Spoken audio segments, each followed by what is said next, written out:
Hello everyone and welcome to the 25th Hammer tutorial in the version 2 series. This tutorial will only apply to Counter-Strike Global Offensive. Today we will be implementing Hostage Rescue and Defusal game modes into a level. We will then be creating a radar along with various heights for both of those game modes and the loading screen icons that go with them. Here's the table of contents for this video if you'd like to skip ahead to just the radar creation. To start off, we're going to add hostages to our level. If you skip ahead a little bit, I'll show you how to do bomb defusal. You sure you want to do this? Alright, no, it's fine. We can do hostages. Not a big deal. Okay. Start by selecting Shift-E for your entity tool, and go ahead, click anywhere to drop an entity. We're going to turn this into our hostage spawn point. Double-click on it to open the object properties, and then under class, just start typing hostage. You'll see hostage entity and info hostage spawn. They're pretty much the same thing, but go ahead and click Info Hostage Spawn and click Apply. Now let's quickly run over the options that we have here. Hostage model, not used anymore, just leave the default. The spawn factor allows you to increase or decrease the probability of a hostage spawning here.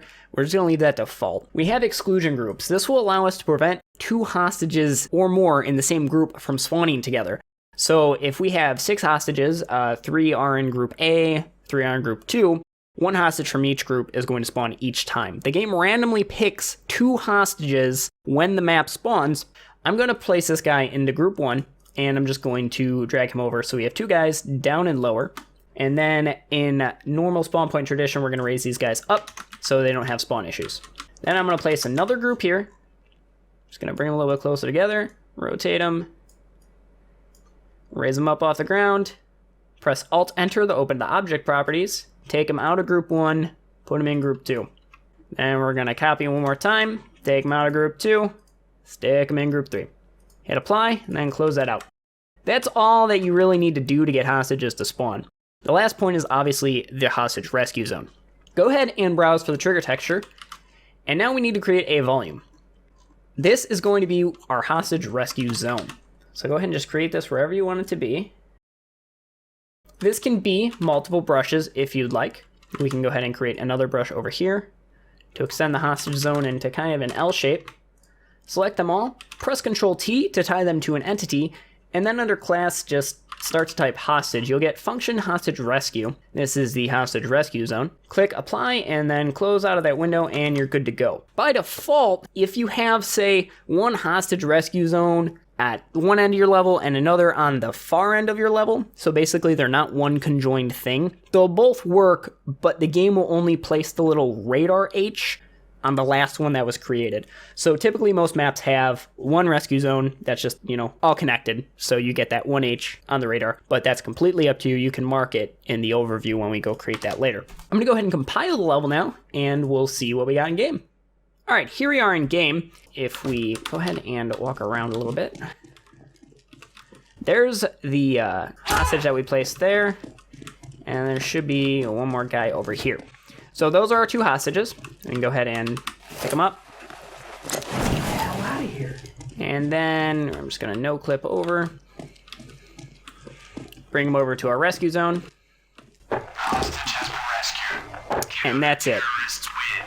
Hostage rescue is super simple to implement, but now let's move on to what most of you should probably be here for, which is bomb defusal.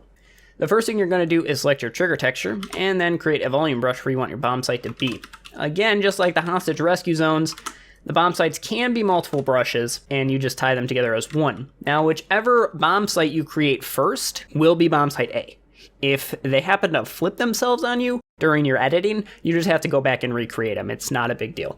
Now press Ctrl-T to make him an entity, and then do func bomb target. Click apply. We're gonna go ahead and go underground now and create our second bomb site. Press Ctrl-T again, turn it into a bomb target, and press apply. Now for all you people that have an area where the bomb can get lost, we're gonna make a trigger that will allow the bomb to be reset into the level if thrown off. Grab a volume trigger, go ahead and create that somewhere. Press Ctrl-T to tie to an entity, type bomb under class, and trigger bomb reset. You'd think there'd be an option to tell the bomb where to teleport to. It actually just teleports back to the last location that it was before it was thrown off. You can also use player clip to prevent the bomb from being thrown somewhere. This is used in a ton of levels to prevent players from throwing the bomb out of areas where it shouldn't be able to get to. So we're just going to select player clip really quick.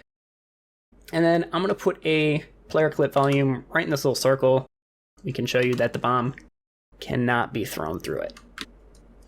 And that's actually it. I'm going to compile, and then we can take a look at what this looks like in game. All right, so here we are in game. And the first things first, if we throw the bomb off, it comes right back to where it was. So if you notice, when I throw it, that position is basically marked where I was standing, and it teleports the bomb back to right there when it was thrown off. So if I like, Kobe, it'll come back right there.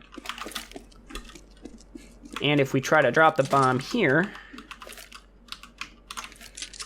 it's just gonna float there. So basically, player clip is solid to the player and the bomb. So now we'll see that bomb site A on our radar up here. The scale is off. We're gonna fix that in a little bit. Is bomb site A, so we can plant the bomb here. And if we turn on triggers with the show triggers toggle console command, we can actually see the volume that the bomb can be planted in. So we're gonna fly down here now. And here's this volume, so we can plant the bomb here. So just remember, whichever site is created first will be A, the second one is B, respectively. Now we're gonna do what most of you are probably here for, and that's the radar image creation. There's a few steps that you need to do to go ahead and start this off. First, make sure you're alone in the server. Kick all the bots. Then you want to disable everything on your radar. I have a bind already set up for this that hides everything, and then I turn developer 0 off. That bind can be found in the description below, and it's also in the radar template file that's also in the description below. So now there are a few things that we need to do before we can even begin to take our image. Start by going to help and options and video settings. Change your aspect ratio to 4:3 and your resolution to 1280 by 1024. This is mandatory. Don't skip this. You also, if you have fog in your level, may want to disable that. You can do that with the fog enable 0 command. I don't have fog, so I'm not going to worry about it. We're going to want to type CL level overview marker 1024. This will draw a red line on our screen. This is a helper to allow us to know what the left 1024 pixels of our screen are. Our radar image is going to be 1024 by 1024. So basically on the left side of this line is a perfect square. Next, we're going to type CL level overview. This is going to be the scale, and it's also going to give us a perfect top down of our level. So I'm going to put 1, and if you'll notice, this is way too large. My level doesn't fit in here. So we're going to try 3, and 3 seems pretty good. To navigate in this mode, you're going to kind of fiddle with it a little bit to get what you want out of it. Now, if there's roofs covering your view, you can go ahead and position yourself. You may have to take a few screenshots and then kind of patch it together in your photo software. In your console, there is this overview scale and overview POSX, POSY. Once you take your first screenshot, you want to record this last line in your console. This is going to be what you put into the radar definition text file. This is going to tell the game how to align the radar image to the player's position in the world. If you move or transform the radar image in your photo editing software, you're gonna have to just basically retake the image. So once you take this screenshot, this is absolute. Like, everything has to be referenced off this master image, if you will. So we're just going to grab this last line, save it right there. Now there's one more command we want, and that's get POS. This is going to give us our coordinates in the world. We have X, Y, Z, then the angle that we're looking at. So just go ahead and save this as well. And we can kind of fiddle with this to get where we want it to be. So now I've adjusted myself where this roof is covering what I need to see in my default radar image, which is basically going to be the ground floor of the level. And with this set POS command, I'm just going to finagle with this on the Z axis only. This will allow me to maintain my X and Y position, so I don't have to re-record that for my radar image. And I'm actually just going to adjust my Z position in the world to take my upper and lower screenshots. So I'm just guessing on these values, and we'll see that 120 on the Z axis. Just remember, this first one is X, this is Y, and then this is Z. So we're just gonna change the Z. And you'll notice that the X and Y has remained the same every time I've fiddled with one of these values. So now this looks pretty good. So now we just need to take our screenshot. All we're gonna do is type JPEG radar 100. This is going to save a screenshot to our game screenshot folder with 100% quality of a JPEG image. You can use other capture software if you'd like to get a ping or TGA or the Steam feature with uncompressed. I'm just going to use the built-in one because it actually works. It works fine. So make sure that when you do take the image that there's nothing over this. Like I put my console on the right side of this line. So now we have this image here and that's perfect. Now I just need to get the upper and lower areas of my map in view so I can have the upper and lower screenshots for my radar. So again, fiddling with this set POS, I'm actually going to set my Z-axis to a negative height. That should get me under the world far enough that I can see below the ceiling. Nope, not enough. And that's perfect. Now I can see underneath the level floor, and this is going to be my ground floor image. Now just remember, we're only adjusting that Z-axis, so this image will still line up with the rest of the level. I'm going to hit up, and instead of it being JPEG Radar 100, I'm going to do JPEG Radar Lower.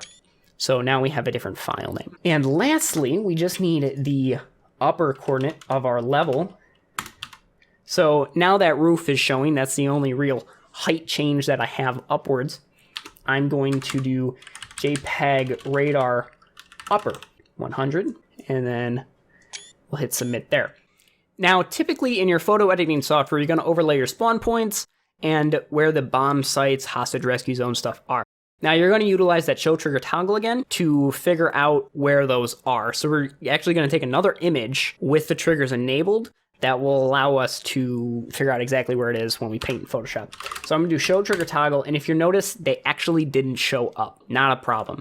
I'm just going to look straight down and kind of fly downward in my level until they appear. So now that's appeared, but I've moved on the X and Y axis, which we didn't want. So I'm gonna do get POS, and the only value that I want here is the Z axis. Referring back to our master get POS, we're gonna paste that in, but we're gonna use this Z axis. So that should reset our X and Y, but put us at the correct height that we need to be able to view this trigger. If it doesn't work, just subtract 10 from the Z axis until you get it. For some reason, it's not respecting the Z-axis that I want it to do ultimately, but we're gonna get there.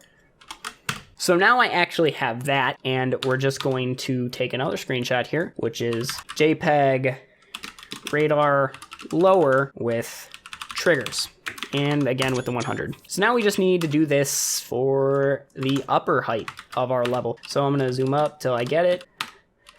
Get POS. We're going to paste in our master POS system.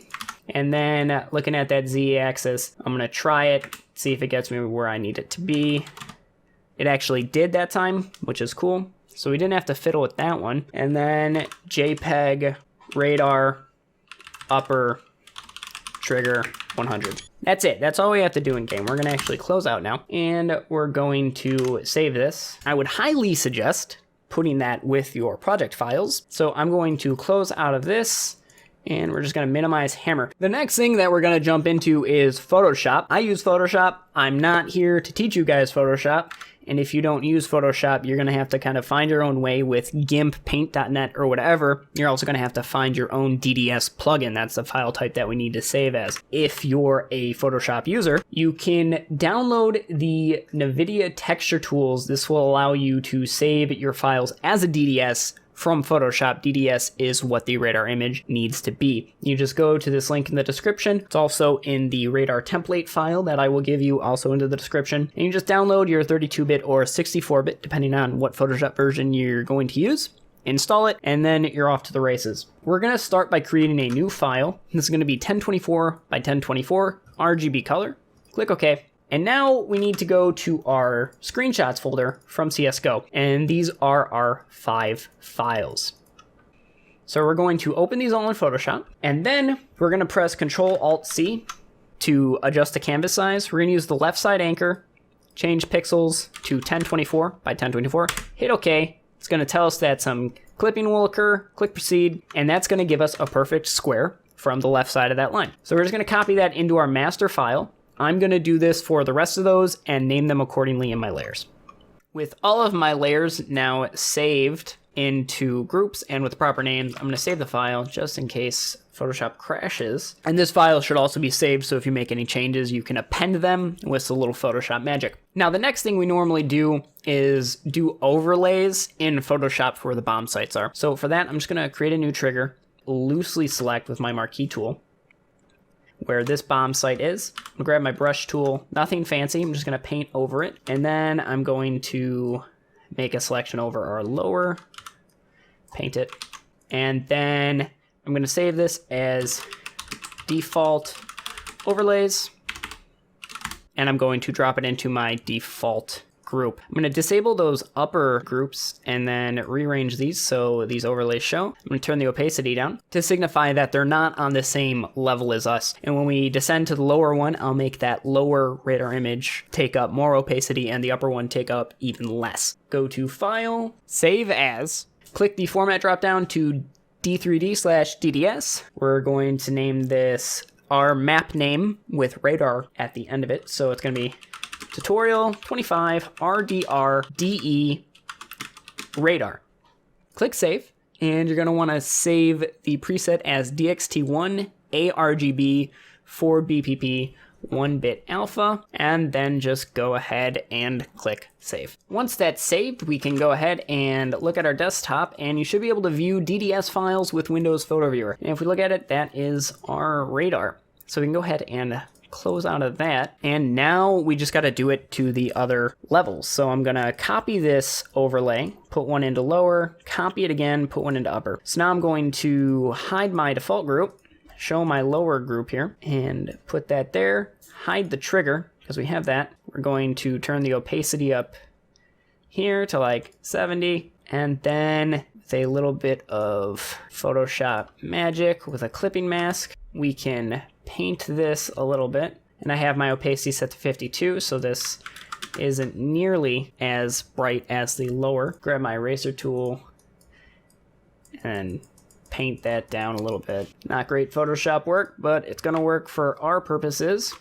So we're gonna save this again as a DDS image, except before radar in our file name, we're gonna name this lower underscore. So tutorial 24 RDR DE lower radar.dds. Save it ARGB 4BB 1-bit alpha. Click Save. And then again, go to our upper here.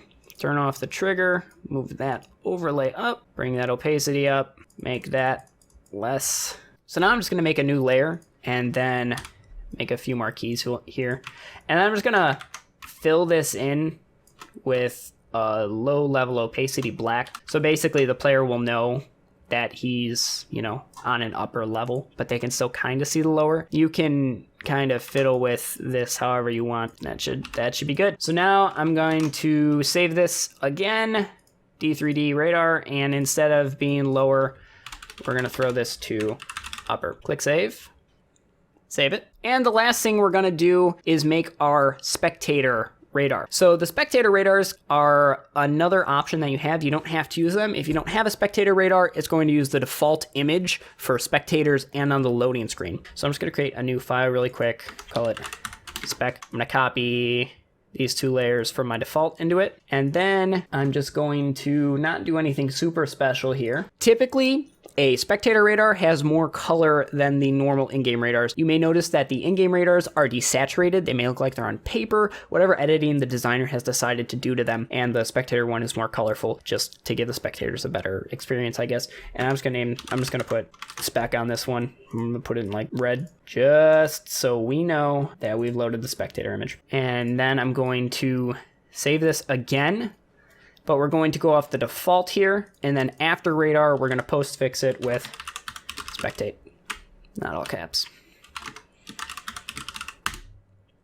Same stuff. So now we basically got 4 DDS files. So I have that template for radars, which is super nice. We're gonna open that up and paste it into here. And you'll notice that this is pretty easy to work off of. So we have our X chord and our Y chord. So all we're gonna do is go to our radar master here, and we're gonna copy this line up here just so we can see it. And our X chord is gonna be -757. Our Y chord is gonna be 1673. and then our scale is going to be 3. You may notice that some radar files have a zoom to them. I've never gotten it to work. Pretty sure it's just broken. Now we're going to save this as our map name without radar in it. So just tutorial 24 RDRDE and just the TXT. And then click save. So now I just want to save that to get it saved, and we're just going to now define our vertical sections. If you only have one level, you can just totally omit vertical sections. You don't need it, and you didn't need to take those other screenshots, but you did, you got practice, so that's cool. So now we just need to go in Hammer and figure out what heights we want the radar to change at. I'm gonna grab my skip texture. So now I'm just going to fly out to one of my side views here. Where the teal lines meet on your grid, that's 0, 0, 0. So anything above the teal line will be a positive number. Anything under it's going to be a negative number. So I'm just going to make a giant brush that goes across my whole level, pretty much. And now I think that's pretty good. So when we're above this brush, I want to use the upper radar image. So now I'll just do that again for my lower. And these brushes are touching that teal line. So this is being used for measurement. So if we're under this brush, it should switch. So what this means is this top brush is 176 units high. Our maximum on our default image here is gonna be 176. And now our lower here, our minimum, is gonna be 96, because we're 96 units underneath that teal line. So negative 96. So now we can get the upper and higher values without a problem. So the altitude max for higher is 10,000. The altitude min is going to be 177. So that's the maximum from the default plus 1. The lower is going to be the altitude min from normal minus 1. So negative 97. And then the minimum is going to be through negative 10,000. You'll notice here that map name lower and higher. We've accidentally named ours upper and lower. That's not a problem. Lower is going to work fine, but we just need to change higher to upper and click save. Now we'll go ahead and do our loading screen icons and positions. Photoshop, real good at this. So if you know where your spawn positions are, I know the terrorist spawns here and the CT spawns here, but just for showmanship, the CTs are going to spawn over here in this room back here. So under the info option of Photoshop, you can view that under window info or F8. If we just put our cursor somewhere, it's gonna tell us where we are in the image on the X and Y coordinate. So looking at X% and Y%, this is where our terrorist is gonna be. So our terrorist spawn is X24 and Y54. We're gonna change T-spawn to X24 and Y54. X24, Y54, perfect. And the counter terrorists are gonna be at 8738. Now these are percentages according to the game, so you'll need to make them a decimal. So put a 0 and a period in front of them. So our 87% becomes 0.87. Next, we're going to specify our bomb location. So first, remove the comment outlines for these, and bomb A, XY, bomb B, XY. Again, we already have this information. So bomb A is up here at 5341. So 0.53, 0.41, and bomb B is at 4667, 0.46, 0.57. And the exact same thing for hostages. If you want hostages in your level, just come into Photoshop, wherever your hostage spawns are, find the X and Y, and then mark it down. You'll just uncomment hostage 1, 2, 3, 4, 5, 6, etc. for each hostage that you have and specify it. The last thing that you'll need to do is specify your map name in the definition. So tutorial 24 RDRDE.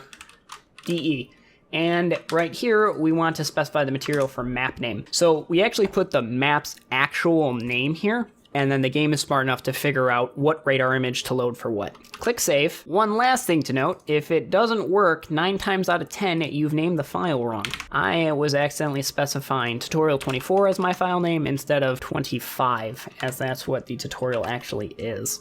So make sure to name your files correctly. After all your files are renamed to the correct names, we're gonna go ahead and we're gonna copy these over and load the game. So now we're in game, and I've at the disconnect menu. We're gonna go map, tutorial 25 RDRDE, hit enter, and then we should get our loading screen in a second. So we see that the spectator image is loaded with BA and the 2 respective spawns. I'll join the terrorist side here.